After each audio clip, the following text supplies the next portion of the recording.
दोस्तों, आप जो मेरे हाथ में यह सफ़ेद चीज़ देख पा रहे हैं, यह लगभग सभी घरों के किचन में आसानी से उपलब्ध रहता है और ये हमारे पेड़-पौधों के लिए एक बहुत ही सस्ता और बहुत ही अच्छा उर्वरक का काम करता है। खासकर मोगरा के पौधे के लिए बहुत ही अच्छा फर्टिलाइज़र है ये। खर्चा ₹1 से भी कम का है। ये मिट्टी की गुणवत्ता में सुधार करता है, मिट्टी के पीएच को बैलेंस रखता है। मिट्टी में खराब जो बैक्टीरिया होते हैं, तो इसके जो गुड बैक्टीरिया होते हैं, इसकी वजह से वो अपना प्रभाव नहीं दिखा पाते हैं, मिट्टी उपजाऊ बनती है, पौधे की ग्रोथ अच्छी होती है और सबसे अच्छी बात तो ये है कि कलियाँ जल्द बढ़ना स्टार्ट हो जाती हैं, क्योंकि इसमें फास्फोरस और कैल्शियम की अच्छी मात्रा होती है, जो कि मोगरा के पौधे के लिए आवश्यक होता है। सफ़ेद फूलों वाले जो पौधे होते हैं, इनको कैल्शियम की आवश्यकता बहुत ज़्यादा होती है और इस चीज़ में कैल्शियम और फास्फोरस की अच्छी मात्रा पाई जाती है, साथ ही इसमें पोटेशियम, जिंक और अल्प मात्रा में मैग्नीशियम वगैरह भी पाया जाता है। इसके अलावा इसमें बहुत सारे मिनरल और ये विटामिन्स भी पाए जाते हैं, जो कि हमारे पेड़-पौधों के लिए फ़ायदेमंद होते हैं। तो दोस्तों, ये कौन-सी चीज़ है और इसका इस्तेमाल कब, कितनी मात्रा में, कैसे करना है, संपूर्ण जानकारी मिलने वाली इस वीडियो में, तो प्लीज़ वीडियो पर अंत तक बने रहें, बिना स्किप किए पूरा देखें और जानकारी अगर पसंद आए तो लाइक करें, शेयर करें। चैनल को अभी तक सब्सक्राइब नहीं किया है, तो प्लीज़ चैनल को भी सब्सक्राइब करके बेल आइकन को प्रेस कर लें ताकि सारे अपडेट्स आपको मिलते रहें। नमस्कार दोस्तों, स्वागत है मेरे YouTube channel gardening with Poonam में। दोस्तों, आप जो है मेरा मोगरा का पौधा देख पा रहे हैं, लगभग 15 दिनों के पहले मैंने इसकी हार्ड प्रूनिंग की थी।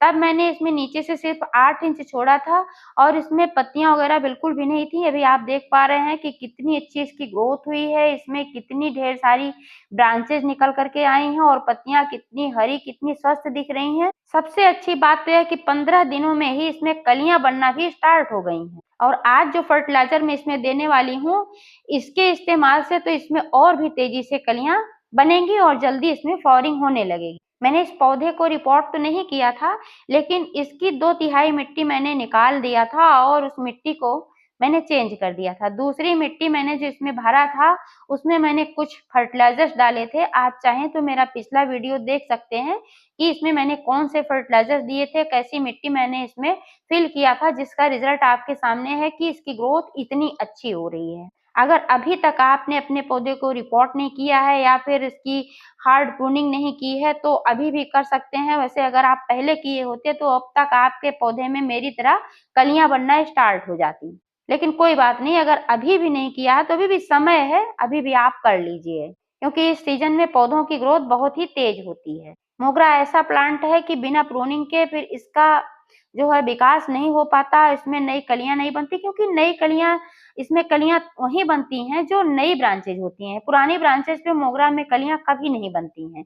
आप इंतज़ार ही करते रह जाएँगे, लेकिन कलियाँ नहीं बनेंगी। जो नई ब्रांचेज़ निकलेंगी, इसी पे इस पे कलियाँ बनती हैं। फर्टिलाइज़र के साथ-साथ दोस्तों इसकी कुछ केयर करनी पड़ती है, जैसे कि मोगरा के पौधे को कम से कम 6-7 घंटे की धूप में रखें।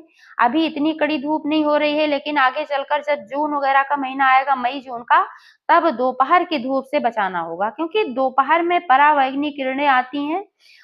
जब सूर्य पृथ्वी के ज़्यादा नज़दीक होता है, तो उस समय पर जो किरणें निकलती हैं, तो हार्मफुल होती हैं। इससे पौधा हमारा खराब हो सकता है, इसलिए सुबह-शाम की धूप आप दिखाएँ, दोपहर की धूप से बचाएँ। यही पानी की बात कर लेते हैं दोस्तों, तो पानी मोगरा के पौधे में इतना ही डालें जिससे मिट्टी में नमी रहे, लेकिन जलभराव ना हो। जलभराव तो किसी भी पौधे में नहीं करना चाहिए, बस नमी होनी चाहिए।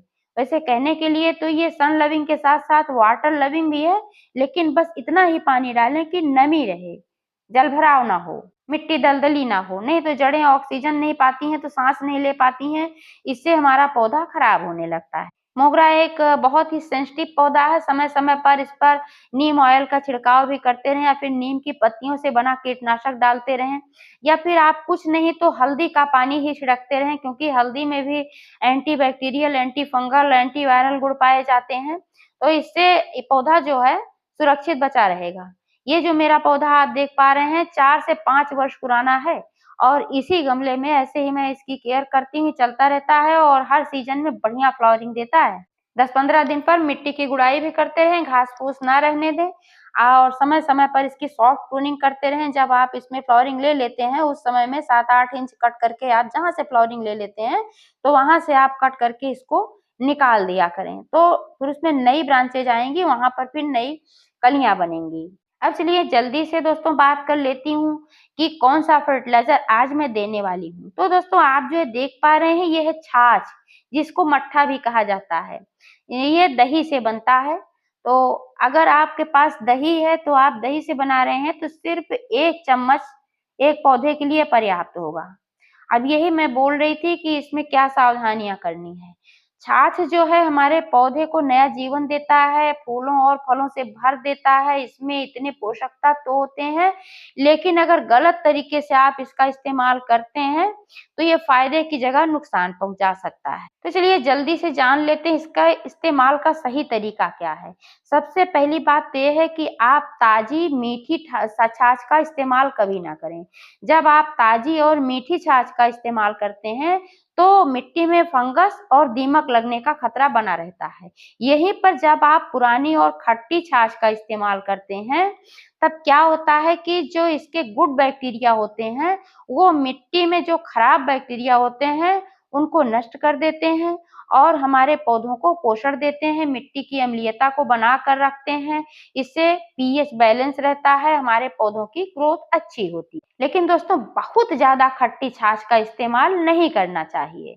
बहुत ज्यादा खट्टी छाछ का इस्तेमाल अगर आप करेंगे तो मिट्टी ज्यादा एसिडिक हो जाएगी, जो पौधे के लिए हार्मफुल होगी। तो दोस्तों 1 चम्मच दही मैंने जो बोला 1 लीटर पानी में मिलाकर घोल बनाकर खूब अच्छी तरह से और इसको छान लेना है। हल्का-फुल्का जो कण रह जाता है इसको छान लेना है, इसके बाद ही यूज़ करना। आप देख पा रहे हैं कि मैंने रेडी करके यहाँ छान-वान के सब रखा है और कितना पतला है, बिल्कुल पानी जैसा ये पतला है, इतना ही पतला होना चाहिए। बहुत गाढ़ी छाछ का इस्तेमाल करेंगे तो भी दीमक लगने का खतरा बना रहता है। गाढ़ी छाछ का भी और मीठी और ताजी छाछ का इस्तेमाल करेंगे तो। इसे आप स्प्रे बोतल में भरकर पत्तियों पर भी छिड़क सकते हैं और जब इसको डालना हो तो मिट्टी की गुड़ाई करके छोड़ देना चाहिए। जब मिट्टी सूख जाती है, इस तरह से भुरभुरी हो जाती है, तभी इसका इस्तेमाल करना चाहिए। गीली मिट्टी में कभी भी इसका इस्तेमाल नहीं करना चाहिए। तो दोस्तों इस तरह से आप छाछ का इस्तेमाल करके अपने पौधे से ढेर सारी फ्लावरिंग ले सकते हैं, पौधे को हरा-भरा रख सकते हैं और कीड़ों से भी बचा सकते हैं। जानकारी कैसी लगी कमेंट करके अवश्य बताइएगा। पूरा वीडियो देखने के लिए बहुत-बहुत धन्यवाद।